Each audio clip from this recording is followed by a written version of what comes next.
Welcome to Going the Extra Mile, a podcast brought to you by Newleaf Training and Development. Each edition is sure to lift your spirit and encourage you in today's working world. Enjoy! Be of service. September the 5th marked the 1-year anniversary of my dad's passing. He had many wonderful phrases. Many of his sayings didn't make sense to me as a young boy. Some even annoyed me as a teenager. But now they all make complete sense. One that popped into my mind this week was, quote, "Money is just the fruit that falls from the tree of life when we serve people well," end quote. What I realised my dad was saying in this one quirky phrase is that we're all meant to be of service to each other.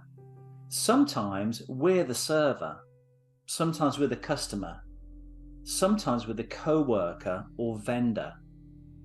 Whereas most people don't consider themselves to be in the customer service business and perhaps even see service as below them, I'd actually propose that we all work within the service industry. Allow me to magnify with 3 examples. Number 1, I recently sent an email to a senior leader within an organisation. I immediately received an email response from him, which is rare, as it normally takes several days and even a week or 2 to do so. I opened the email in anticipation. Sadly, it was an automated template.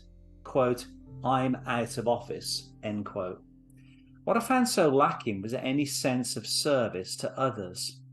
I'm a great believer that organisations are interdependent entities, meaning every employee is directly or indirectly dependent on the work of another.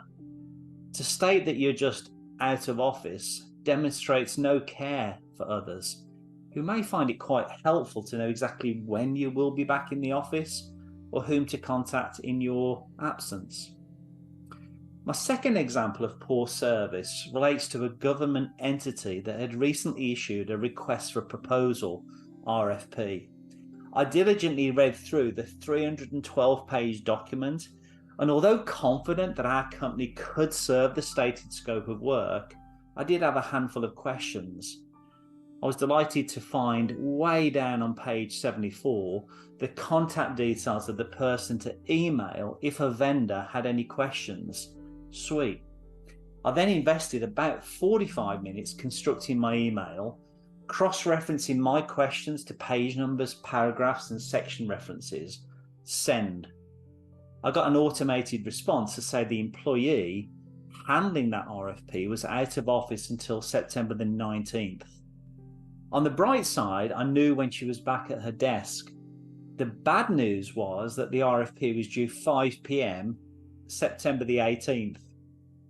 With no one else indicated for contact on the RFP, we chose not to submit. I decided to let the contact person know about this oversight. I did eventually get an email back from her which consisted of just 6 words. "Yeah, sorry about that, my bad," end quote. And that's civil service.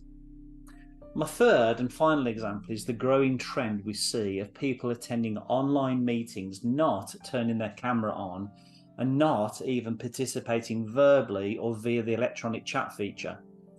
I spoke with a manager recently who asked my advice, and I made some suggestions.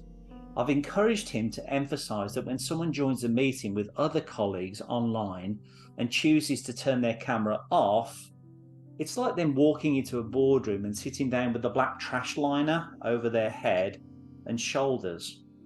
Not only is that weird, but it also looks rude to your colleagues, your internal customers. I encouraged him to also convey that one step worse is to walk into a boardroom wearing the black trash liner and then remaining completely silent during the meeting.